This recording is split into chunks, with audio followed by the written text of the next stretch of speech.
ఈరోజు ఏఐ అంటే దానికి చిరునామా మనమే. All IT companies all over the world, all CEOs or deputy CEOs or AI అనలిస్టులు కావచ్చు, సాఫ్ట్వేర్ ఇంజనీర్స్ కావచ్చు, అందరూ ఇండియన్సే ఉన్నారు, అందులో తెలుగు వాళ్లే ఉన్నారు. ఇక్కడ మీకు కావాల్సింది అప్లికేషన్. ఇప్పుడు ఆంధ్రప్రదేశ్లో నేను చేసింది అవేర్ అనే ఒక వ్యవస్థ పెట్టి, అవేర్ ద్వారా 45 పారామీటర్స్ రియల్ టైంలో తెప్పిస్తున్నాం. అన్ని రిజర్వాయర్స్ లో సెన్సార్లు పెట్టాం, బావుల్లో సెన్సార్లు పెట్టాం, ground water, temperature, humidity, air quality, everything. ప్రపంచంలో ఎక్కడైనా ఎవరైనా కొత్త ఇది వస్తే దానికి అది కూడా అమలు చేసి డేటా, రియల్ టైం డేటా వస్తుంది. మీరు గుర్తుపెట్టి శాండ్ బాక్స్ పెడుతున్నాం తొందరలోనే. హిస్టారికల్ డేటా అంతా కంప్యూటరైజ్ చేశాం, ప్రజెంట్ డేటా అంతా ఆన్లైన్ లో ఉంటుంది. అదే సమయంలో రియల్ టైం డేటా వస్తుంది. Now we are working AI modules. అంటే లోకేష్ గారు ఒక మంచి ప్రాజెక్ట్ తీసుకొచ్చారు, అది కూడా వాట్సాప్ గవర్నెన్స్. ఈ రోజు 800 సర్వీసులు రియల్ టైంలో వాట్సాప్ గవర్నెన్స్ లో సర్వీస్ అని ప్రొవైడ్ చేస్తున్నాం. ఇది చేసిన తర్వాత ఇప్పుడు సొల్యూషన్ కూడా రేపు రాబోయే రోజుల్లో రియల్ టైంలో లాస్ట్ మైల్ కి ఏఐ ఉపయోగించి రియల్ టైంలో కమ్యూనికేట్ చేసే పరిస్థితికి వస్తున్నాం. అంటే ఇక్కడ నేను మిమ్మల్ని కోరేది ఏంటంటే, నేను చాలా అంబిషియస్ ప్లాన్ పెట్టుకున్నాను. 2047కి, అంటే 22 ఏళ్లే. ఇంత మునుపు మిమ్మల్ని నేను ప్రోత్సహించింది, ఐటీ పెట్టింది, టేక్ ఆఫ్ అయింది మీరు చూస్తే 30 years, 30 కూడా కాదు. 1996, 97లో స్టార్ట్ చేసాం హైటెక్ సిటీతో.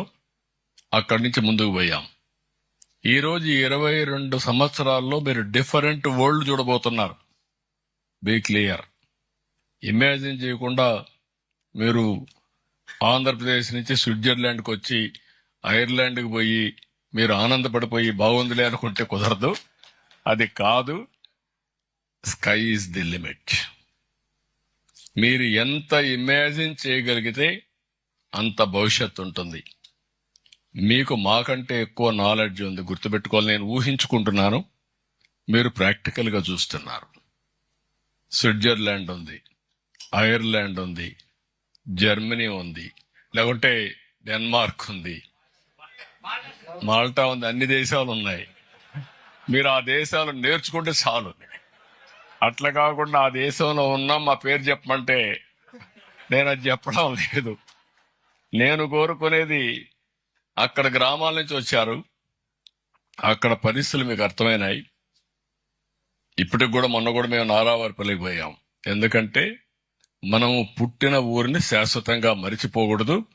పుట్టిన ఊరు జన్మభూమిని మరిచిపోతే చరిత్రహీనులు అయిపోతాం. ఆ విషయం మనం గుర్తుపెట్టుకోవాల్సిన అవసరం ఉంది. అదే సమయంలో కర్మభూమిని కూడా మర్చిపోకూడదు. మీకు అది కూడా చెప్తున్నా, ఎన్ఆర్ఐస్ అందరికి చెప్తున్నా, this is the my message. గట్టిగా కూడా చెప్తున్నా, కర్మభూమికి వచ్చి మీరు ఇక్కడ కానీ ఇష్ట ప్రకారం ప్రవర్తిస్తే లేనిపోని సమస్యలు వస్తాయి. ఆ విషయం కూడా మీరు గుర్తుపెట్టుకోవాల్సిన అవసరం ఉంది. మన వాళ్ళకు ఒక క్యారెక్టర్ ఉంది. సింగపూర్ పోతే చాలా డిసిప్లిన్ గా ఉంటారు. నేను ఎప్పుడూ చెప్పాను, ఫైన్ సిటీ, లేకపోతే కేనింగ్ కూడా ఇంకా ఎక్కువ అయితే. అక్కడ మాత్రం డిసిప్లిన్ గా ఉంటాం. ఎక్కడన్నా లిబర్టీ ఇస్తే మాత్రం ఇంకా రెచ్చిపోతాం. రెండోది, most acceptable community in the world Indian community. నేను గర్వపడుతున్నా. ఎక్కడైనా సరే వెళ్ళండి, ఆ దేశంలో ఉండే ప్రజలతో మమేకం అయిపోతారు, నీరు పాలు మరి కలిసిపోతారు. సెపరేట్ కూడా చేయలేరు. మళ్ళీ హంసలు పట్టుకు రావాలి సెపరేట్ చేయాలంటే. అలాంటి కమ్యూనిటీ ఇది. దీనికి మనం కాపాడుకోవాల్సిన బాధ్యత మనకుంది. ఒక జియో పొలిటికల్ కానీ, ఎన్విరాన్మెంటల్ సస్టైనబిలిటీ కానీ, ప్రపంచానికే సేవలు అందించే నాయకత్వం ఒక్క భారతదేశానికి సొంతం. ఈ విషయం మీరు గుర్తుపెట్టుకోవాలి. నాలెడ్జ్ ఎకానమీలో ఏ దేశానికి లేదు. ఈరోజు ఇక్కడ మీరు వస్తే, యూరోప్కి వస్తే ఏజింగ్ ప్రాబ్లం, చైనాకు పోతే ఏజింగ్ ప్రాబ్లం, జపాన్కు పోతే ఏజింగ్ ప్రాబ్లం. నిన్న తైవాన్ నుంచి వచ్చి అలాంటి అడ్వాన్స్డ్ టెక్నాలజీ ఉండేవాడు 0.9% వాళ్ళ పాపులేషన్ గ్రోత్ రేట్. వాళ్ళు ఇంజనీర్స్ అందరినీ మీ వాళ్ళు పంపేయండి బ్లూ ఎకానమీకి, మా దేశంలో ఇచ్చే శాలరీస్ ఇస్తాం, గౌరవంగా చూస్తాం అని వాళ్ళు చెప్పే పరిస్థితికి వస్తున్నారంటే, ప్రపంచం మొత్తం భారతదేశం నుంచి, ఆంధ్రప్రదేశ్ నుంచి బ్లూ ఎకానమీకి, సర్వీస్ సెక్టర్కి మన సహాయం కోరే పరిస్థితి వచ్చింది. దానికి మీరు సిద్ధంగా ఉన్నారా లేదా అనేది మీ చేతుల్లో ఉంది. ఈ విషయం కూడా మీరు గుర్తుపెట్టుకోవాల్సిన అవసరం ఉంది. ఓసారి ఇన్స్టిట్యూషన్స్ బిల్డప్ చేయడం నాకు ఒక ప్యాషన్. 2018-17 ఆ ప్రాంతంలో ముఖ్యమంత్రి అయినప్పుడు అప్పుడు ఎన్ఆర్టీని కూడా యాక్టివేట్ చేశాం. అమెరికా పోయినప్పుడు నేను ఆ రోజు కేపీఎంజీని పెట్టి ప్రపంచం మొత్తం ఒక ప్రాజెక్ట్ రిపోర్ట్ తయారు చేయమన్నాను. ఆ ప్రాజెక్ట్ రిపోర్ట్ ఏంటంటే, ఆ దేశంలో ఎలాంటి అవకాశాలు ఉన్నాయి, అక్కడ ఉండే వాళ్ళందరినీ ఆంటర్‌ప్రెన్యూర్స్ గా ఎట్లా కన్వర్ట్ చేయాలి.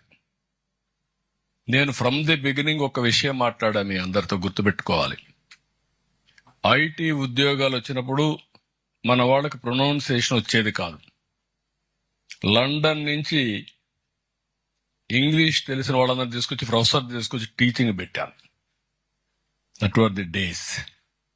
అప్పుడు మనం ఏం చేసేవాళ్ళంటే, మొత్తం కంప్యూటర్లో డేటా ఎంటర్ చేసేవాళ్ళం.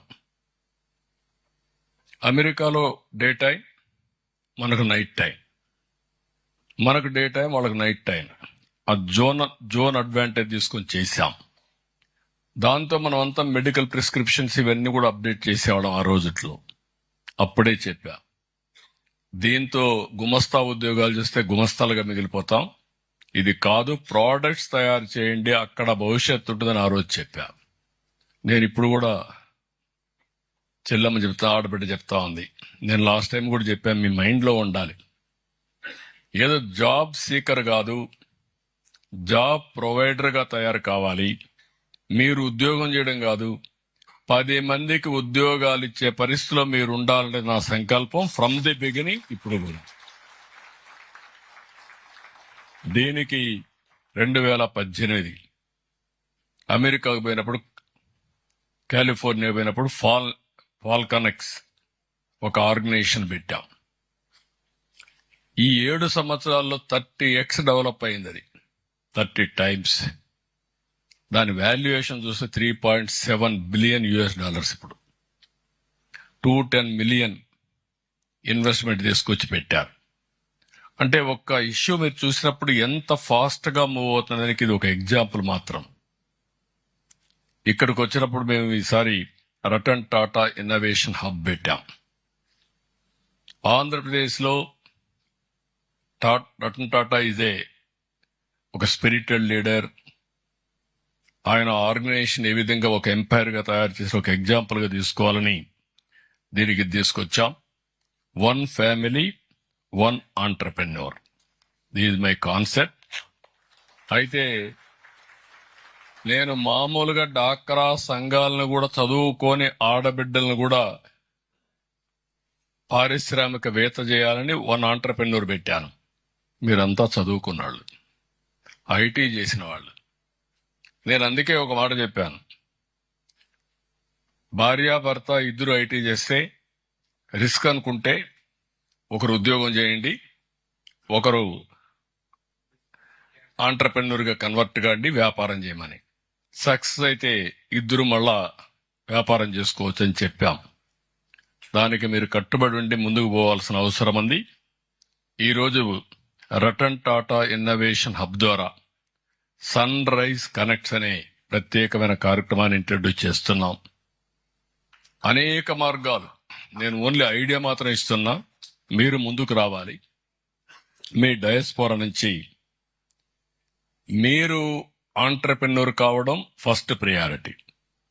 అందరూ మీరు అమరావతికి రావాలి, ఆంధ్రాకి రావాలి, మీరే పెట్టుబడులు పెట్టాలి నేను అడగడం లేదు. నేను మీరు కోరుకునేది, మీరు ప్రపంచంలో ఎక్కడున్నా మీరు బాగుంటే వీళ్ళు నా వాళ్ళని చెప్పుకుంటే నాకు చాలు, నేను గర్వకారణం, అది నాకు కావాలి. అక్కడ ఏం చేయాలి నేను చేస్తాను. మీరు ఆ స్ఫూర్తి రావాలి. అక్కడ కూడా మీరు పెట్టుబడులు పెడతారంటే వెల్కమ్ చేస్తాం. ఇక్కడ వచ్చినప్పుడు ఏంజల్ ఇన్వెస్టర్స్ గా మీరు జాయిన్ కావచ్చు. అవసరమైతే మీరే ఒక ఫండ్ క్రియేట్ చేసుకొని ఆంధ్రప్రదేశ్లో మీరు కూడా ఎవరైతే అలాంటి ఇన్నోవేటర్స్ ఉంటారో వాళ్ళకి హ్యాండ్ హోల్డింగ్ ఇచ్చి మీరు కూడా దాంట్లో వెంచర్ క్యాపిటల్ పెట్టచ్చు, ఒక మార్గం. 2, మీరే స్టార్టప్లు చేయొచ్చు. 3, ఈ 2 కాదంటే మీరు కూడా మెంటర్స్ గా చేరచ్చు. మీ ఊర్లో ఉండే నలుగురికి మెంటరింగ్ చేసి మీరు ముందుకు పోయే పరిస్థితి కూడా మీరు తీసుకోవచ్చు. దీనికి అంతటికి నేనేమనుకుంటున్నానంటే, ఈరోజు ఒక 50 కోట్ల రూపాయలు ఎన్ఆర్ఐ కోసం ఎన్ఆర్టీ తరఫున మిమ్మల్ని పారిశ్రామికవేత్తలుగా తయారు చేయడానికి ఒక 50 కోట్ల రూపాయలు కార్పస్ ఇస్తా, నిధి పెడతా. ఇది బిగినింగ్ మాత్రమే, ఇది ప్రారంభం మాత్రమే. ఇది మీరు ఎంత పెరిగితే అంత అండగా నేనుంటా, మేముంటాం. దానివల్ల మీకు ఒక ఊపు వస్తుంది. రతన్ టాటా ఇన్నోవేషన్ హబ్ నుంచి మెంటరింగ్ ఉంటుంది. నేను అక్కడ 5, ఒకటి మెయిన్ హబ్ అమరావతిలో ఉంటుంది, విశాఖపట్నం, రాజమండ్రి, అమరావతి, తిరుపతి, అనంతపూర్, ఈ 5 జోన్స్ ఉంటాయి. ఇక్కడ ఎన్ఆర్ఐ 195 దేశాల్లో బ్రాంచెస్ ఉంటాయి, ఎన్ఆర్టీ ఉంటుంది. ఇక్కడ పారిశ్రామికవేత్తల్ని మిమ్మల్ని తయారు చేయడం చాలా ఈజీ. మీరు అందరికంటే బాగా నాలెడ్జ్ ఉండేవాళ్ళు, కొంచెం మనసు పెట్టండి, అవుట్ ఆఫ్ బాక్స్ థింకింగ్ చేయండి. రొటీన్ థింకింగ్ చేస్తే అన్నిట్లే కనపడొస్తాయి మీకు. కానీ కొంచెం ఇన్నోవేటివ్గా ఆలోచించడం, ఇన్నోవేషన్కి మీరు నాంది పలకడం, ఇక్కడ ఉండే టెక్నాలజీస్ అన్ని ఉపయోగించుకోవడం చేయగలిగితే, ఇక్కడే దాతిరి రెడ్డి ఉంది, ఆ అమ్మాయి ఐఏఎస్ ఆఫీసర్. ఆ అమ్మాయిని చూసిన తర్వాత జాయింట్ కలెక్టర్గా ఉంటే రతన్ టాటా ఇన్నోవేషన్ హబ్కి ఐఐటిలో పాస్ అయింది. కాబట్టి ఆ అమ్మాయి అయితే చేయగలుగుతున్న ఉద్దేశంతో ఆ అమ్మాయిని ఇప్పుడు దీనికి డైరెక్టర్గా పెట్టాం, సిఇఓగా పెట్టాం, పనిచేస్తున్నారు. ఒక మహిళ. మిమ్మల్ని అందరినీ పారిశ్రామికవేత్తలు చేయడానికి ముందుకు పోయినప్పుడు మహిళలు కూడా ముందుకు రావాలి. ఈరోజు నేను దావోస్కి వస్తే 12 మంది టీంతో వచ్చాం, అందరూ యంగ్స్టర్స్. నేను ఒక్కడనే అనుభవం ఉండేది. నేను వీళ్ళందరికంటే ఆలోచనలో ఎప్పుడూ యంగే, దాంట్లో డౌటే లేదు. వాళ్ళ ఆలోచనలంతా కూడా కొంచెం లీజర్గా ఆలోచిస్తూ ఉంటారు, నేను మాత్రం చాలా ఫాస్ట్గా ఆలోచిస్తూ ఉంటాం. వీళ్ళందరికీ ఎక్స్పోజర్ ఇవ్వాలి, హౌ థింగ్స్ ఆర్ హ్యాపెనింగ్ చెప్పడానికి ఈరోజు ఒక 6-7 మంది యంగ్స్టర్స్ అందరినీ ఇక్కడికి ఐఏఎస్ ఆఫీసర్ కూడా తీసుకొచ్చాం. ఐఏఎస్ ఆఫీసర్ అనగానే ఉద్యోగం వస్తే, ఉద్యోగం అంటే ఇంక పెత్తనం అనుకుంటారు, నాట్ ప్రోయాక్టివ్గా ఉండరు. ఆ చేంజ్ తీసుకురావడానికి వాళ్ళు అనుకుంటే ఏమైనా చేయగలుగుతారన్న ఉద్దేశంతో వాళ్ళందరినీ తీసుకొచ్చాం. 2వది, మీలో కల్చర్ రావాలి. మీ ఊరు నుంచి ఎవరైనా మీ బంధువులో, మీ స్నేహితులో, మీతో పుట్టిన వాళ్ళు ఇంకా అక్కడే ఉన్నారు, వాళ్ళకు కూడా హ్యాండ్ హోల్డింగ్ మీరు ఇవ్వాలి. ఈ విషయం మీరు అందరూ గుర్తుపెట్టుకోవాలి. నేను అందుకే P4 తీసుకొచ్చాను. ఒకప్పుడు P3, public private partnership.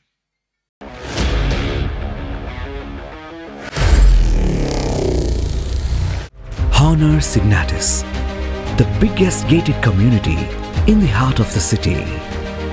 Spacious 3, 3.5 and 4 BHK apartments at Kukatpalli, High-Tech City.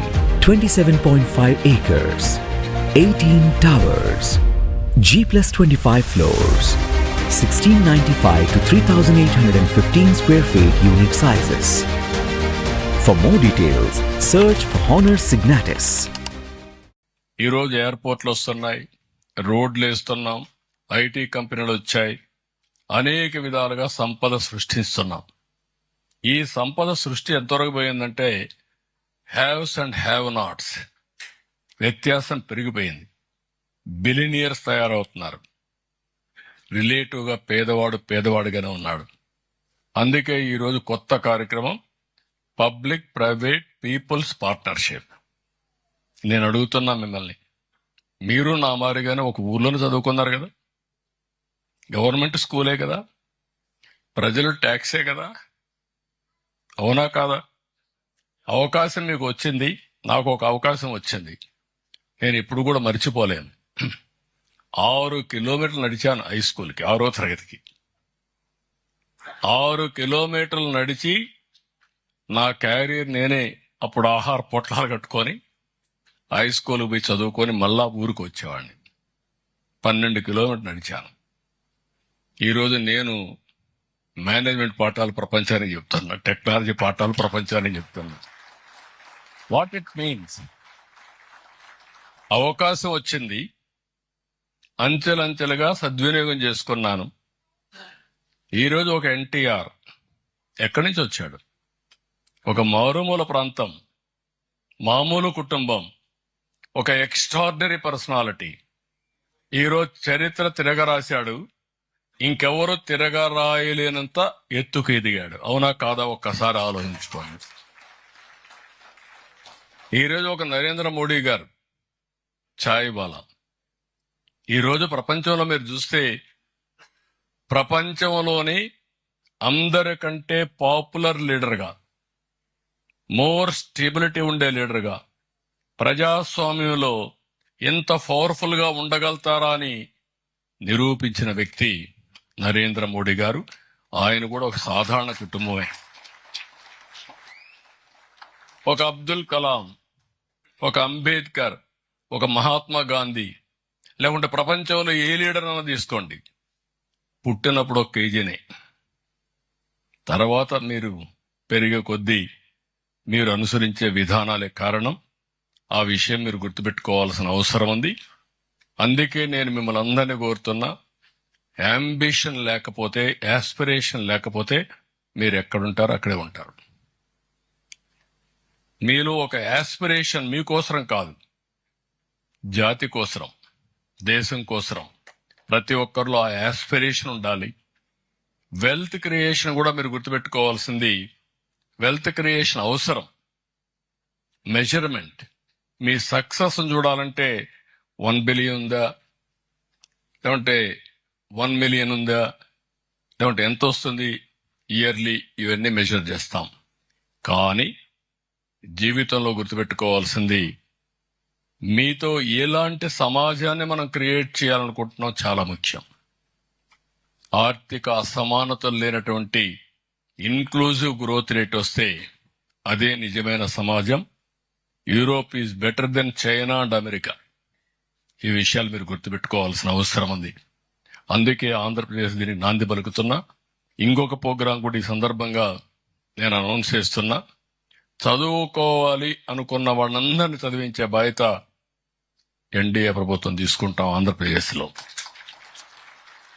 దీనికి బెస్ట్ యూనివర్సిటీస్ ఎక్కడ చదువుకోవాలన్నా తల్లికి వందనం ఇచ్చాం. 12 వరకు 15,000 రూపాయల చొప్పున ఎంతమంది పిల్లలు ఉంటే అంతమందికి ఇస్తున్నాం. దీనివల్ల 2 అడ్వాంటేజెస్. 1, వాళ్ళకు అండగా ఉండడం. 2, ఏదైతే పాపులేషన్ మేనేజ్మెంట్ కూడా కొంతవరకు ఇది కావడం. చాలా మంది చదువుకోవాలన్నా లేకుంటే పిల్లలు కావాలన్నా వద్దనే పరిస్థితికి వస్తున్నారు.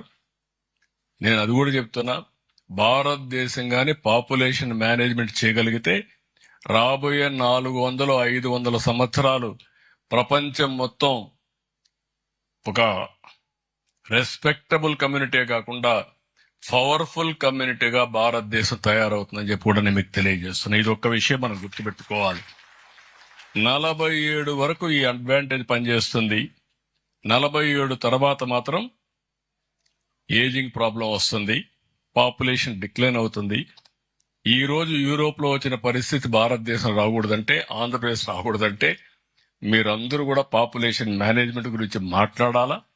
ఒకప్పుడు బ్రేక్ సైలెన్స్ అన్నా ఎయిడ్స్ గురించి, ఇప్పుడు మీ అందరికి చెప్తున్నా సోషల్ రెస్పాన్సిబిలిటీ పాటించమని. మనం పుట్టామంటే మన పెద్దవాళ్ళు మనల్ని కన్నారు కాబట్టి ఈరోజు మనకు ఆ ఆలోచన లేకపోతే సమస్య వస్తుంది. అది కూడా చేయమని కోరుతూ, హైయర్ ఎడ్యుకేషన్ కోసం 4% ఇంట్రెస్ట్, అదే కాకుండా ఎలాంటి గ్యారంటీ లేకుండా ఎంతమంది ఎక్కడ చదువుకోవాలన్నా పేరెంట్స్ చదివించలేకపోయినా గవర్నమెంట్ గ్యారంటీ ఇచ్చి వాళ్ళకి 4% వడ్డీ, చదువుకున్న తర్వాత ఉద్యోగం వచ్చిన తర్వాత 14 సంవత్సరాలు రీపేమెంట్ చేసుకోవడానికి అవకాశం కల్పిస్తామని చెప్పి కూడా నేను మీకు తెలియజేస్తాను. దీనివల్ల మీ ఊర్లో ఎవరైనా పిల్లలుంటే మీరు చెప్పి వాళ్ళందరూ చదువుకోమనండి, బాధ్యత తీసుకోండి. మీరు కూడా P4లో భాగస్వాములు కండి. ఫైనల్గా ఈరోజు మిమ్మల్ని అందరినీ చూసిన తర్వాత తొందరలోనే మేము ఏపీ ఫస్ట్ అని ఒక ఆర్గనైజేషన్ కూడా తీసుకొస్తున్నాం. ఈ ఆర్గనైజేషన్ కూడా చూస్తే Andhra Pradesh futuristic innovation and research in science and technology ఒక ఆర్గనైజేషన్ తిరుపతిలో మీరు చూస్తే నేనే ఆ రోజు శాంక్షన్ చేశాను. ఐజర్ ఐఐటి రెండు ఒక ప్లేస్లో ఉండే ఏకైక ప్లేస్ తిరుపతి. ఆ 2 ఇన్స్టిట్యూట్స్ పెట్టి government of Andhra Pradesh public private పార్ట్నర్షిప్తో బెస్ట్ రీసెర్చ్ నెక్స్ట్ లెవెల్కి ఏం పోవాలనో నేను చెప్పినట్టు అన్నిటిపైన రీసెర్చ్ చేయడానికి ముందుకు పోతున్నాం. ఇవన్నీ కూడా మీరు అర్థం చేసుకొని ఏ విధంగా మీరందరూ అసోసియేట్ అవుతారో అసోసియేట్ కావాల్సిందిగా మరొక్కసారి కోరుతూ, నెక్స్ట్ టైం వచ్చినప్పుడు మీ బ్యానర్ చూపించారు, నెక్స్ట్ టైం వచ్చినప్పుడు నాకు కావాల్సింది మీ సక్సెస్ చూపించాల. ఏ దేశంలో ఎంతమంది పారిశ్రామికవేత్తలుగా తయారయ్యారో అది మీరు చెప్పగలిగితే నేను వాళ్ళని పిలిపించి నేను నేర్చుకొని అందరికి నేర్పిస్తా. ఇక్కడుండే మంత్రులు కూడా కోరుతున్నా. రామ్మోహన్ నాయుడు సివిలియేషన్ మినిస్టర్, బయట తిరుగుతూ ఉంటాడు, తిరిగేసి వెళ్ళిపోవడం కాదు. ఆయన అందరినీ మిమ్మల్ని ఆంటర్ప్రెన్యూర్స్ గా తయారు చేసే బాధ్యత ఆయన తీసుకోవాలి. లోకేష్ ఆయన బాగా చదువుకొని వచ్చాడు, చదువుకొని వస్తేనే చాలదు, ఇప్పుడు కావాల్సింది ప్రపంచంలో ఉండే మిమ్మల్ని అందరినీ నెంబర్ 1 కమ్యూనిటీ చేయాలంటే as a leader of Telugu Desam ఆయన మొత్తం ప్రమోట్ చేయాల్సిన బాధ్యత ఆయన పైన ఉంటుంది. భరత్, నాకేదో ఇండస్ట్రీ ఉంది నేను ఆనందంగా ఉన్నా అంటే కుదరదు. నీ పని పారిశ్రామికవేత్తను ప్రమోట్ చేయడం, అంతేగాని నువ్వు హ్యాపీగా కూర్చుంటే మాత్రం కుదరదు. అప్పుడే మీ అందరికి గౌరవం ఉంటుంది. అందుకే మిమ్మల్ని అందరినీ సెలెక్ట్ చేశాను. మీరు గుర్తుపెట్టుకోవాలి, మొన్న ఎలక్షన్లో ఒక రిస్క్ తీసుకున్నాం. ఒక 70-80 మంది యంగ్స్టర్స్ ని ఎమ్మెల్యేలుగా తీసుకొచ్చాం, ఫస్ట్ టైమర్స్. మంత్రులు 18 మంది ఫస్ట్ మంత్రులు అయ్యారు. పార్లమెంట్ లో యంగెస్ట్ పార్లమెంట్ ఏదైనా ఉందంటే దానికి చిరునామా తెలుగుదేశం పార్టీ పార్లమెంటరీ పార్టీ. ఇలాంటి అనేకమైనటువంటి హైలీ ఎడ్యుకేటెడ్ యంగ్స్టర్స్, ఫ్యూచరిస్టిక్ ఇవన్నీ తయారు చేసి ఈ పాలసీలు కూడా ఇచ్చాం. ఇవన్నీ అమలు చేయాల్సిందిగా కోరుకుంటూ మరొక్కసారి యూరోప్లో ఉండే మిమ్మల్ని అందరినీ పేరు పేరున అభినందిస్తున్నా. మీరు గుర్తుపెట్టుకోవాలి, 30 ఏళ్లకు మునుపు భారతదేశానికి గుర్తింపు లేదు. ఈరోజు ఎక్కడికి పోయినా భారతదేశానికి ప్రత్యేకమైన గుర్తింపు ఉంది. 30 ఏళ్లలో చేసిన పని రాబోయే 10 ఏళ్లలో చేయబోతున్నాం. మీరు అది గుర్తుపెట్టుకోవాలి. ఇది కానీ మనం చేయగలిగితే మనం అనుకున్న డైరెక్షన్ మనం పోయే పరిస్థితి వస్తుంది. దానికి అందరూ మెంటల్గా ప్రిపేర్ కావాల్సిందిగా మరొక్కసారి కోరుకుంటూ, గోదావరి పుష్కరాలకు సిద్ధంగా ఉండండి. అవన్నీ జరుగుతానే ఉంటాయి, దాంట్లో మీరు అసోసియేట్ అవుతానే ఉంటారు. దానికంటే ముందుగా మీరేం చేయాలో కూడా చెప్పండి నాకు. మీరు అది మర్చిపోయేసి నన్ను టెంప్ట్ చేస్తున్నారు. నన్ను టెంప్ట్ చేస్తే నేను సాటిస్ఫై అయిపోతానని అది చేస్తూనే ఇది కూడా చేసి నా గోల్ ఒకటే. మళ్ళీ చెప్తున్నా, ఒకప్పుడు నేను జూయిషన్ గురించి చెప్పేవాడిని. ఈరోజు తెలుగు వాళ్ళ గురించి చెప్పుకునే పరిస్థితి రావాలి. ఆ రోజే సంతోషంగా ఉంటానని మరొక్కసారి తెలియజేసుకుంటూ అందరికీ నమస్కారాలు. జై భారత్, జై తెలుగు తల్లి, జై హింద్.